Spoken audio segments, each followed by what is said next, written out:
Hello student, success coaching classes में आपका स्वागत है। यदि आप चैनल में पहली बार आए हैं तो चैनल को सब्सक्राइब कर दें और बेल आइकन को ऑल में प्रेस कर दें ताकि आने वाले सभी वीडियो को नोटिफिकेशन टाइम पर मिल जाए।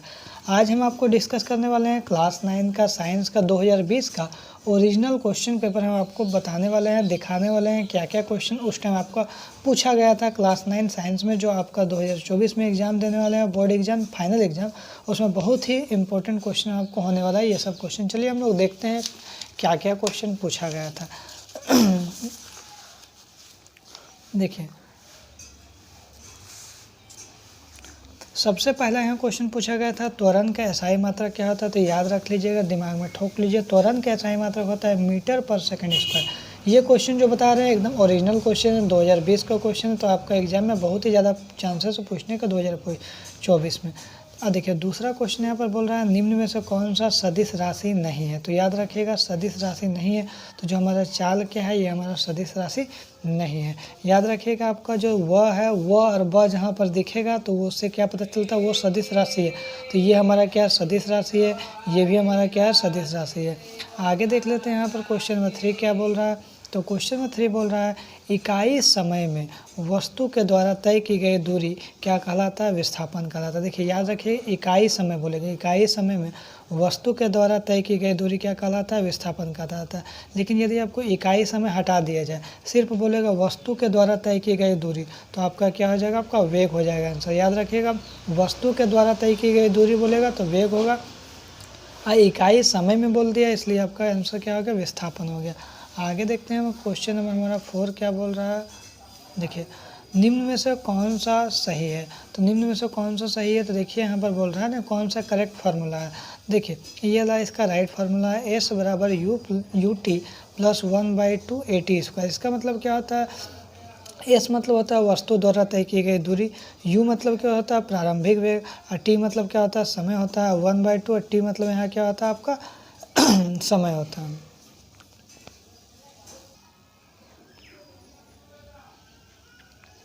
आगे देखिए, क्वेश्चन नंबर 5 क्या बोल रहा है, 3 kg द्रव्यमान यहाँ पर दिया पर वस्तु पर 12 न्यूटन बल लगाने पर उत्पन्न त्वरण क्या होगा। देखिए, इसको हम बताते हैं क्वेश्चन। इसका जो फॉर्मूला है आपका F बराबर ma होता है। अब देखिए, F क्या होता है, आपका बल है। तो यहाँ पर देखिए, आपका क्वेश्चन में 12 न्यूटन बल दिया है, तो यहाँ पर हमारा 12 लिख दिए, क्लियर यहाँ पर है। आगे देखिए, m का मतलब द्रव्यमान होता है, तो 3 kg यहाँ पर दिया है, 3 लिख दिए। यहाँ पर देखिए, त्वरण ज्ञात करें, यहाँ पर त्वरण आपको निकालना है, तो ए का ए कर दिए। तो यहाँ पर देखिए 12 का 12 हो गया, ये जो 3 है मल्टीप्लाई से डिवाइड कर दिए, और यहाँ पर ए त्वरण निकालना है, तो 3 4 12 हो जाएगा। तो ए बराबर आपका क्या हो जाएगा, 4 मीटर पर सेकंड स्क्वायर, क्योंकि ये आपका मात्रक है। तो ए बराबर क्या हो जाएगा, 4 मीटर पर सेकंड स्क्वायर, ये आपका त्वरण निकल जाएगा। तो यहाँ पर हमारा देखिए ए बराबर 4 मीटर पर सेकंड स्क्वायर हो गया। आगे देखते हैं क्वेश्चन नंबर 6 क्या बोल रहा है, 4 वस्तुओं ए बी सी डी के द्रव्यमान दिया है 6 kg, 10 kg, 15 kg, 18 kg। तो किसका जड़त्व सबसे अधिक होगा। तो याद रखिएगा, किसका जड़त्व सबसे अधिक होगा, जिसका द्रव्यमान सबसे अधिक होगा। तो देखते हैं सबसे द्रव्यमान अधिक किसका है, आपका डी का है। तो इसका राइट आंसर क्या हो जाएगा, आपका डी हो जाएगा। आगे देख लेते हैं, यहाँ पर क्वेश्चन क्या बोला है 7, न्यूटन का गति का कौन सा नियम बल की परिभाषा देता है। जो न्यूटन का जो गति है, कौन सा नियम, न्यूटन का कौन सा नियम बल का परिभाषा देता है। तो याद रखिएगा, दूसरा नियम क्या देता है, बल का परिभाषा देता है। आगे यदि हम देखते हैं क्वेश्चन नंबर हमारा 8 क्या है, यहाँ पर क्वेश्चन बोल रहा है, देखिए, किसी m द्रव्यमान की वस्तु जिसका वेग v है तो संवेग ज्ञात करिए। तो याद रखिएगा, द्रव्यमान यदि m है और वेग यदि v है। तो यहाँ पर देखिए, आगे क्वेश्चन आपको बताते हैं। यहाँ m क्या है, द्रव्यमान है, अब v आपका क्या है, वेग है। तो यहाँ पर देखिए, संवेग यदि निकालना है तो संवेग का फॉर्मूला क्या होता है, m इंटू वी होता है। तो इसका फॉर्मूला क्या होता है, m into we.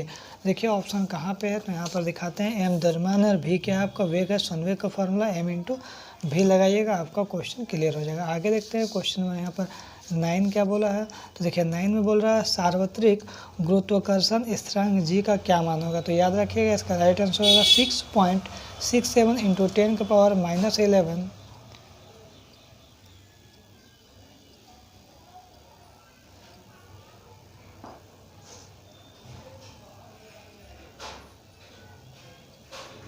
6.67 into 10⁻11 nanometre पर kg स्क्वायर। इसका राइट आंसर हो जाएगा आपका ऑप्शन नंबर 2 क्या हो जाएगा, बिल्कुल राइट आंसर हो जाएगा। आगे देखते हैं क्वेश्चन नंबर 10 क्या बोल रहा है। देखिए क्वेश्चन नंबर 10 यहाँ पर हम लेकर आ गए हैं।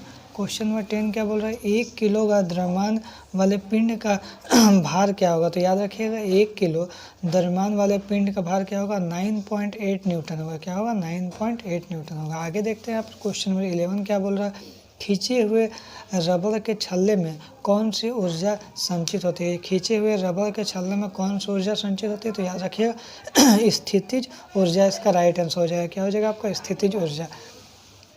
आगे देखते हैं, किसी तरंग के तरंग दैर्घ्य जिसको हम लोग भी बोलते हैं, और तरंग दैर्घ्य जिसको हम लोग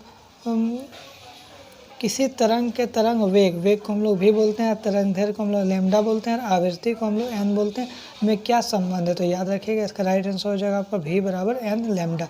ऑप्शन नंबर 1 क्या हो जाएगा, बिल्कुल राइट आंसर हो जाएगा। इसके बीच में रिलेशन पूछा, v लैम्डा और एन के बीच में, आवृत्ति के बीच में रिलेशन पूछा, तो ये इसका रिलेशन होगा, याद कर लीजिएगा।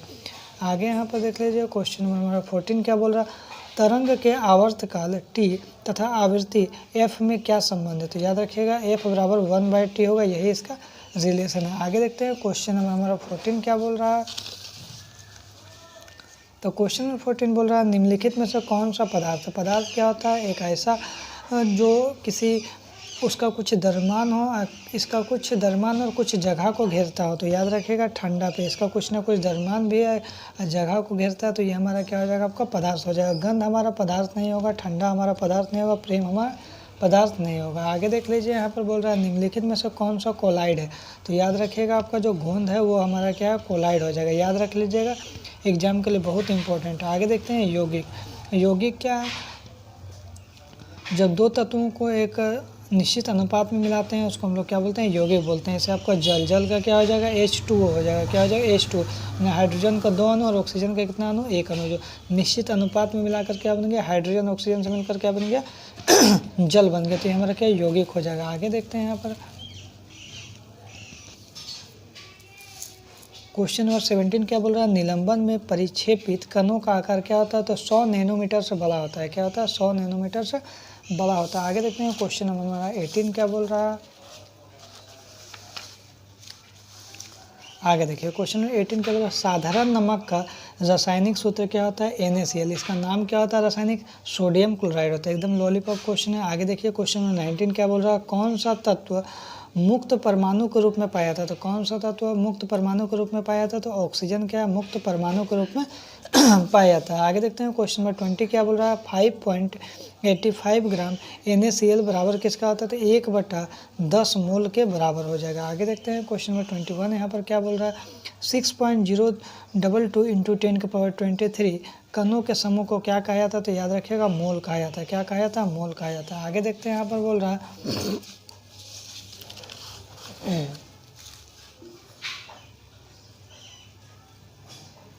परमाणु के तीसरे कोष में अधिक से अधिक कितने इलेक्ट्रॉन रह सकते हैं, 2, 6, 8, 18। तो याद रखिएगा आपका परमाणु के तीसरे कोष में अधिक से अधिक, तो यहाँ पर आपका क्या होता है ना, परमाणु के तीसरे कोष में अधिक से अधिक कितने इलेक्ट्रॉन रह सकते हैं, ये आपका क्वेश्चन पूछा है। याद रखिएगा जो पहला आपका 4 गो कोष होता है, पहला कोष के होता है, L होता है, M होता है और N होता है। तो पहला कोष में कितना इलेक्ट्रॉन की संख्या होता है, 2 होता है। दूसरा कोष में कितना होता है, 8 होता है। तीसरा कोष में कितना होता है, 18 होता है। और चौथा कोष में कितना होता है आपका, 32 होता है। तो याद रखिएगा हमारा कौन सा बोला, तीसरा कोष बोला, तो इसका राइट आंसर 18 हो जाएगा। देखिए यहाँ पे बोल रहा परमाणु के तीसरे कोष में अधिक से अधिक कितने इलेक्ट्रॉन रह सकते हैं, तो 18 इसका राइट आंसर हो जाएगा। यहाँ पर 8 नहीं होगा। ये दूसरा कोष बोलता तब यहाँ पर 8 हो जाता है, पहला कोष बोलता तो यहाँ क्या हो जाता है, 2 हो जाता है। आगे देखिए क्वेश्चन क्या बोल रहा है, मैग्नीशियम का सही इलेक्ट्रॉनिक विन्यास कितना है। तो मैग्नीशियम का सही इलेक्ट्रॉनिक विन्यास कितना हो जाएगा, 12 हो जाएगा। तो पहला कोष में 2 हो जाएगा और दूसरा कोष में क्या हो जाएगा, 8 हो जाएगा। तो जो बच गया वो क्या हो जाएगा आपका, 2 हो जाएगा। 2 8 2 इसका राइट आंसर हो जाएगा। आगे देखते हैं क्वेश्चन नंबर 24 क्या बोल रहा है, किस कण में द्रव्यमान होता है किंतु आवेश नहीं होता है। तो याद रखिएगा आपको न्यूट्रॉन में क्या होता है, द्रव्यमान तो होता है लेकिन आवेश नहीं होता है। इसका क्या होता है, उदासीन होता है। आगे यहाँ पर देख लीजिए क्या बोला, क्वेश्चन नंबर 25 क्या बोला है, किसी तत्व के परमाणु में 6 न्यूट्रॉन होता है, 6 प्रोटॉन होता है, तो तत्व का परमाणु द्रव्यमान क्या होगा। तो याद रखिए परमाणु द्रव्यमान क्या होता है, न्यूट्रॉनों की संख्या आप प्लस प्रोटॉनों की संख्या का योग कर दीजिए। न्यूट्रॉन की संख्या 6 है, आप प्रोटॉन की संख्या 6 क्या हो जाएगा, 12 हो जाएगा। तो 12 हमारा क्या हो जाएगा, परमाणु द्रव्यमान हो जाएगा, दोनों को प्लस कर देना। आगे यहाँ पर क्वेश्चन क्या बोला है, कोशिका का पावर हाउस किसे कहा जाता है, एग्जाम के लिए बहुत इंपॉर्टेंट है, माइटोकॉन्ड्रिया को कोशिका का पावर हाउस कहा जाता है। आगे क्वेश्चन देखते हैं, क्वेश्चन हमारा 27 क्या बोल रहा है,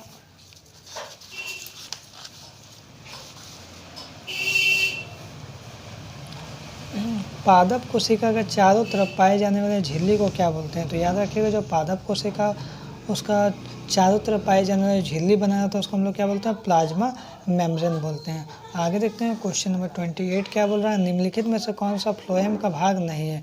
तो चालनी नलिका, सखी कोशिका, स्नायु ये सब है, लेकिन तंतु जो है यह हमारा क्या है, फ्लोएम का भाग नहीं है। आगे देखते हैं क्वेश्चन नंबर 29 क्या बोल रहा है, कौन सा ऊतक जल और खनिज का वहन करता है। जल और खनिज का वहन करता है तो कौन सा, जाइलम। लेकिन यही पूछता है कौन सा उत्तम भोजन का वहन करता है, तो क्या हो जाएगा आपका, फ्लोएम। भोजन बोलेगा तो फ्लोएम बोलिएगा, लेकिन जल और खनिज बोलेगा तो जाइलम बोलिएगा, जल से जाइलम याद रखिएगा। आगे देखते हैं क्वेश्चन नंबर हमारा क्या बोल रहा है, 30 नंबर क्वेश्चन क्या बोल रहा है। तो 30 नंबर यहाँ पर क्वेश्चन दिखाते हैं आप, कोर्क कोशिका में पाया जाता है। तो याद रखिएगा आपका जो कोर्क कोशिका में क्या पाया जाता है, तो सुब्रिन पाया जाता है। याद रखिएगा सुब्रिन, कोर्क कोशिका में क्या पाया जाता है, सुब्रिन पाया जाता है। आगे देखिए यहाँ पर क्वेश्चन नंबर 31 क्या बोल रहा है, स्पायरोगायरा क्या है। तो स्पायरोगायरा एक कवक है, क्या हो जाएगा, फंगस हो जाएगा, कवक हो जाएगा। आगे यहाँ क्वेश्चन क्या बोला है 32, एक कोशिकीय जंतु क्या है। तो याद रखिएगा एक कोशिकीय जंतु आपका सबसे पहले अमीबा आता है, क्या आता है आंसर में, अमीबा आ जाएगा, इसका राइट आंसर हो जाएगा। आगे यहाँ पर देखते हैं क्वेश्चन नंबर 33 क्या बोल रहा है, जो किस जंतु में विषैले उपांग पाए जाते हैं। तो याद रखिएगा कौन सा जंतु में विषैले उपांग पाया जाता है, तो बिच्छू में इसमें विषैले उपांग पाया जाता है।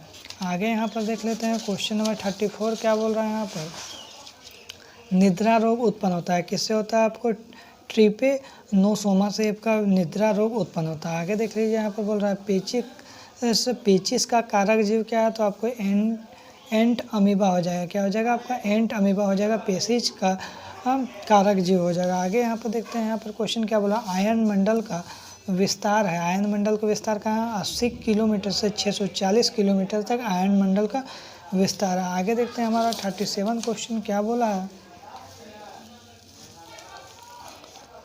10 डिग्री सेल्सियस तापक्रम है। तो सेल्सियस से हमको क्या जाना है, केल्विन में जाना है। तो याद रखिएगा 273 में क्या करिएगा, सेल्सियस को 10 डिग्री प्लस कर देगा तो 283 केल्विन हो जाएगा। आगे देखें निम्नलिखित में से कौन सा तत्व नहीं है। तो आपका तांबा, चांदी, पानी और चांदी, तो इसका राइट आंसर क्या हो जाएगा, आपका कौन सा तत्व नहीं है, तो आपका क्या हो जाएगा, चांदी क्या है, आपका एक तत्व नहीं है।